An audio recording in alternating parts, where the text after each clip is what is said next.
Have you ever agreed to something, bought a product, donated money, said yes to a favor, and later wondered, wait, how did I get talked into that? It's not always because you were tricked. More often, it's because your brain was following hardwired psychological rules that make persuasion predictable and automatic. Dr. Robert Cialdini, one of the world's leading psychologists, spent years going undercover in sales teams, marketing firms, and even cults to discover what actually makes people say yes. And what he found is both fascinating and a little scary. So how can you use these psychological triggers ethically to get more yeses in business, relationships, and everyday life?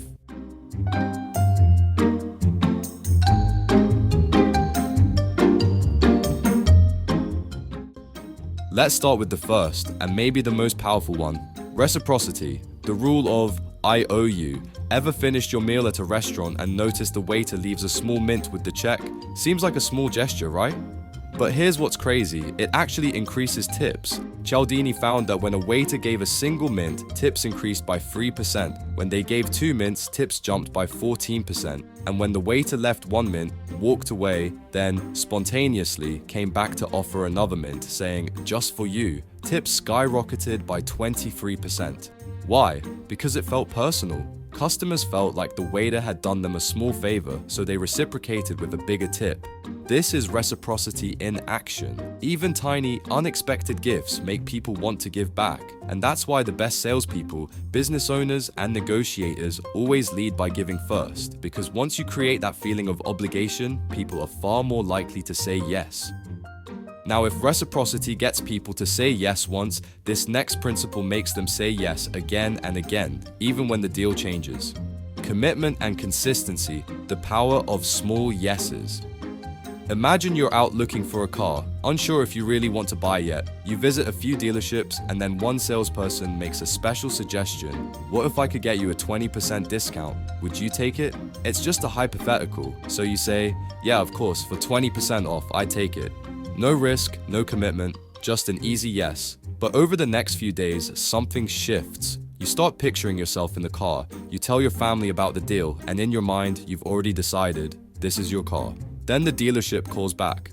I spoke to my manager, and unfortunately, we can't do 20%, but we can offer 5%. If they had offered 5% off in the first place, you might have said no.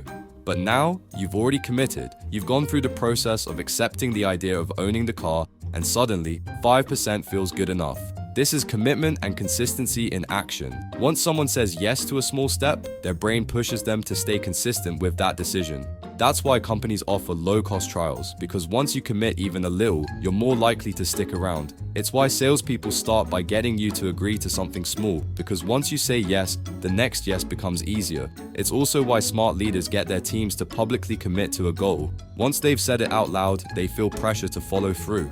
Okay, but what if someone's on the fence and they're not sure what to believe? That's where this next trigger takes over, and it's everywhere once you start looking. Social proof, when we trust the crowd. Ever been torn between 2 restaurants and chosen the one with a longer line? That's because when we don't know what to do, we look to others for guidance. Cialdini tested this with a simple trick. On a New York street, he had a man randomly stare up at the sky. At first, nobody paid attention, but as soon as a few more people joined in, something crazy happened. Dozens of pedestrians stopped, looked up, and stared, even though there was nothing there. That's the power of social proof. Businesses use this all the time. Best-selling product. Over 1 million happy customers. Even online reviews work the same way. If others like it, we assume it must be good. And it doesn't just work in sales. If you want people to adopt a new behavior, don't tell them why they should, just show them that others are already doing it. Of course, it's not just crowds we trust. Sometimes we say yes simply because we like the person asking. Liking, the hidden power of being likable. We say yes more easily to people we like. That sounds obvious, but here's the twist. We don't just like people who are nice. We like people who are similar to us. Cialdini found that real estate agents who casually mentioned a shared interest with clients closed way more deals. This is why good salespeople mirror your body language, find common ground, or compliment you, because when you feel a connection, you're more likely to trust and buy from them. It's also why great negotiators start with small talk and friendly conversation before jumping into business. And here's a simple, underrated trick. If you want someone to like you more, just genuinely compliment them. Research shows that even if people know the compliment is strategic, they still feel good about it. But being likable isn't always enough, especially when decisions are big. That's where authority comes in. Authority, why we listen to experts. If you're walking through a hospital, who do you trust more? A random guy in jeans or a doctor in a lab coat? Exactly. We are hardwired to trust authority figures, whether it's doctors, police officers, or even just people who sound like they know what they're talking about. In a famous study, researchers asked people to give electric shocks to a stranger just because a scientist in a white lab coat told them to. Shockingly, no pun intended, most people obeyed, even when they thought they were causing real pain. That's how powerful authority is. This is why toothpaste brands always say, "Dentists recommend this," why financial advisors showcase their certifications, why people listen to confident speakers even if they're not actually experts. The lesson? If you want to persuade, position yourself as an expert. Show proof, credentials, or past success. Confidence alone can make people trust you. Hey, just a quick reminder, I've created a PDF library with simple structured summaries to help you review the key points. You'll find the link to access it right below in the description. Now, back to the video. And finally, there's one principle that creates instant urgency, even when we don't need something. It's the fuel behind FOMO, and it works fast. Scarcity, the fear of missing out. Ever seen a limited time offer and suddenly felt an urge to buy, even if you weren't interested before? That's because scarcity creates urgency. If we think something is running out, we automatically want it more.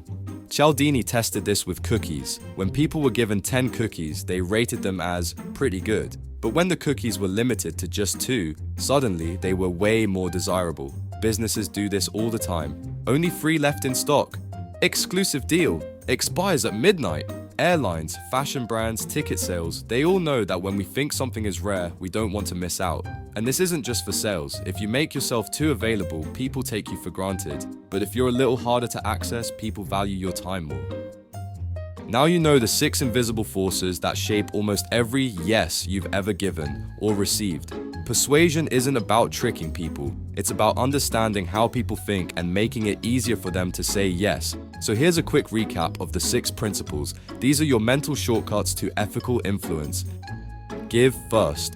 Get a small yes before a big yes. Show proof that others are doing it. Be likable and relatable. Position yourself as an authority. Make things feel exclusive.